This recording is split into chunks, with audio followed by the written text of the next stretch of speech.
Salut! On continue la série des fleurs faciles à l'aquarelle. Tu verras, la dernière est très très simple notamment, et les 3 premières sont comme des petits exercices de maîtrise de l'eau. Peut-être destinés un peu plus aux initiés qu'aux débutants, c'est quand même abordable pour les débutants grâce au temps réel. 0 coupe, 0 pression. Sache simplement que je les ai pensés de manière à ce que tu puisses faire des bouquets avec ou des couronnes. Si tu les gardes sous la main, ces 4-là, et que tu les associes en termes de couleurs, tu devrais avoir quelque chose de relativement sympathique. Alors pense à en faire des plus petites et des plus grosses, des moyennes. Je les ai harmonisées en termes de taille, mais à toi de les arranger pour en faire un joli petit bouquet ou une couronne. Je te mets le matériel en description, mais sache que je suis sur un papier synthétique, donc rien de particulier, avec un pinceau Winsor & Newton synthétique également, de la dernière série Pro que je t'ai présentée il n'y a pas longtemps. J'ai fait un mélange de Winsor Red Deep, vraiment du rouge, tu vois, avec du rose primaire. Et il y a beaucoup de rose primaire dedans. Ce mélange est assez épais, vraiment très très peu en eau, contrairement à ce que je te dis de faire d'habitude. Là, tu peux gouacher, c'est le seul moment, tu vois, où je te dirais de faire ça. Vraiment très épais, parce que la technique pour cette fleur, ça va être de faire des petits pompons d'eau sur l'extrémité de chaque pétale. Tu peux faire comme les pétales à gauche chez moi, des pétales pleins, ou à droite, des pétales un petit peu, tu vois, délayés. Peu importe la forme, vraiment, ne te prends pas la tête. L'exercice est surtout sur les pompons. Tu vois que j'ai créé des petites flaques d'eau au bout de la fleur et je vais faire se rejoindre les petites flaques d'eau et les pétales pour former ces petits pompons qui vont faire très joli. La dernière grosse étape, c'est de venir par-dessus, quand c'est presque sec, déposer cette couleur ultra dense encore une fois. Quelque chose qui se rapproche du noir, tu vois, tu mélanges 2 couleurs complémentaires. Si tu veux, tu peux prendre un marron très foncé avec un bleu très foncé. Tu vas voir, tu vas très vite obtenir quelque chose qui ressemble à du noir. Et t'as vu, je l'ai poussé un petit peu pour donner des impressions d'ombre un peu sur la fleur. Ça aide à faire du contraste, c'est joli. Donc je l'ai poussé dans la fleur et comme c'était pas en flaque, ça n'a pas trop fusé. C'est très très doux. Toujours avec l'eau, je vais écraser mon pinceau pour créer des pétales un peu façon marguerite. Et dans l'eau, je vais aller mettre un tout petit peu de couleur, quelque chose de très délicat, de rosé. Je veux pas vraiment aller jusqu'au bout de chaque pétale. J'ai créé ces pétales en eau là, tu vois, et je vais faire quelque chose de très délicat. Donc je vais poser un peu de rosé qui est pas rosé pareil partout. Et au centre, en partant du centre de chaque pétale, je vais déposer quelque chose de assez liquide. Si c'est trop liquide, ça va aller au bout de la pétale.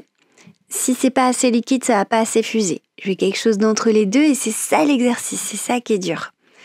Plus tu disposes foncé, plus ça va rester sur place. Plus tu disposes en eau, plus ça va fuser.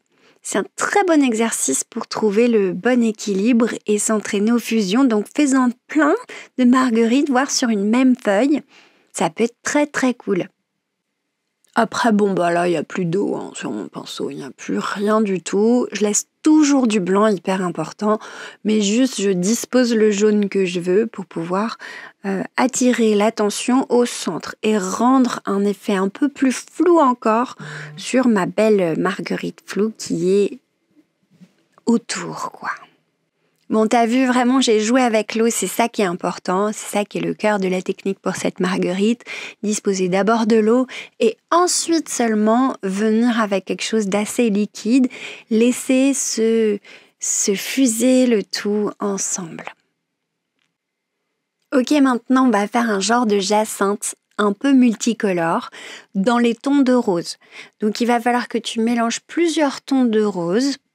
Essaye de faire plus foncé, moins foncé, rose primaire, un peu rouge, un peu plus de alizarine cramoisie, tu vois, par exemple, ou bien magenta, ou rajoute du violet. Après tout ça, tu vas faire varier en faisant de petites touches avec ton pinceau, du bout de ton pinceau, sans être trop micro-patte de mouche. Hein. Tu vois que j'utilise quand même, j'écrase un petit peu le pinceau. Tu vas utiliser ce côté un peu vert là, mélangé, pour pouvoir faire varier et faire ressentir l'ombre un petit peu partout. Et tu vas en profiter que c'est humide pour pouvoir balancer une troisième couleur à l'intérieur. Donc j'ai quelque chose d'un peu rosé, quelque chose d'un peu vert qui va venir s'imprégner du rouge. Peu importe les couleurs en réalité, l'idée c'est d'essayer de se bosser là sur plus les couleurs, faire une fleur un peu dans les mêmes tons mais qui ait un peu de variété, quoi. C'est là-dessus l'exercice. J'espère que j'explique pas trop mal. Puis on va laisser ça en place. Tu vois là, j'ai fait une tige et puis j'ai commencé à évoquer des feuilles.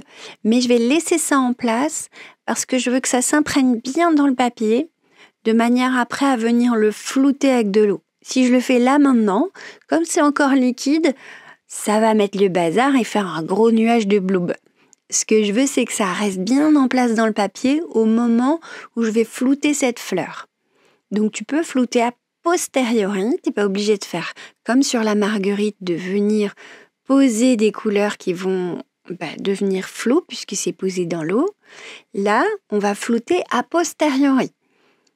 D'accord ? Donc je floute par l'extérieur sur la première fleur.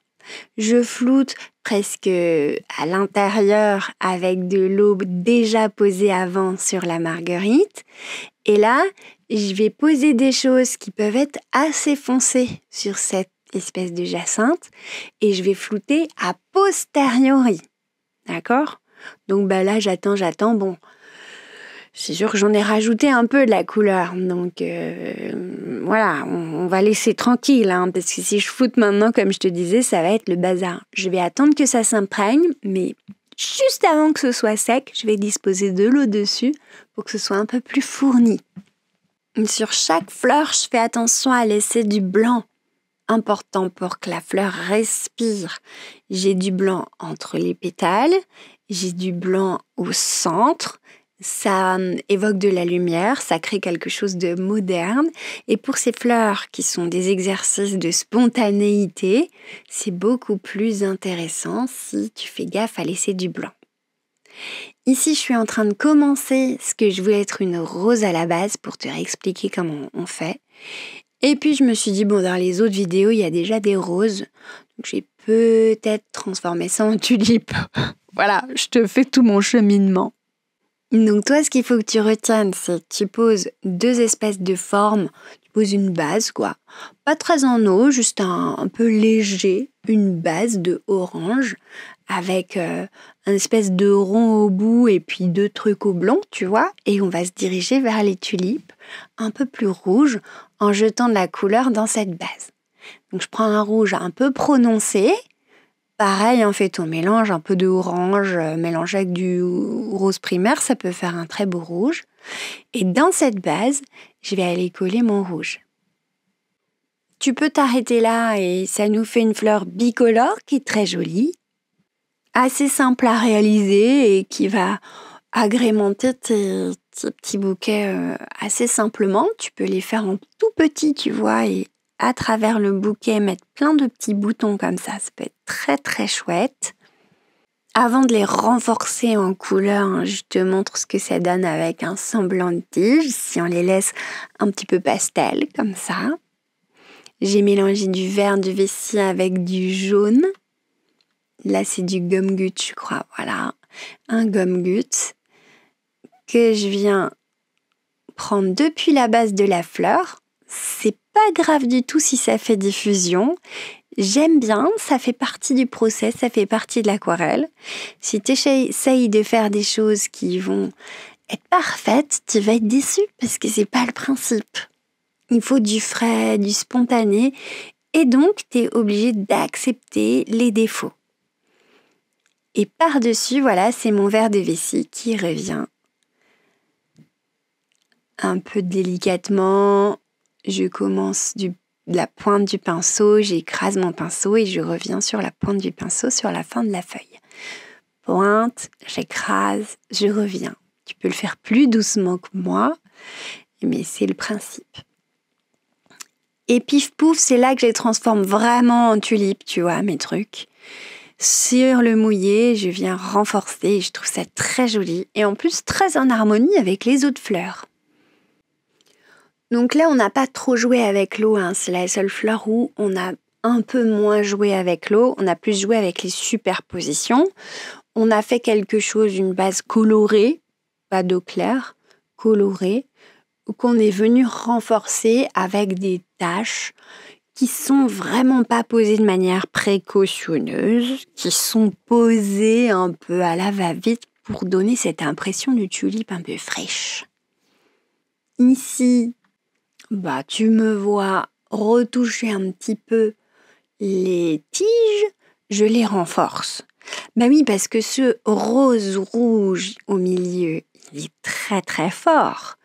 Donc, je vais accorder la force de ce rose-rouge avec un peu plus fort au niveau des fleurs. Je savais que j'étais en train de me gourer. Des feuilles. Voilà. On harmonise quand même. On ne veut pas un gros pâté de la même valeur partout, mais on fait des rappels de valeur. Ah, voilà le moment.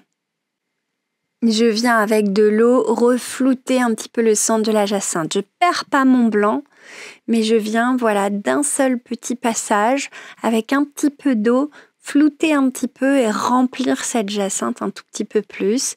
Ça permet aussi de remélanger les couleurs qui sont un peu différentes les unes des autres.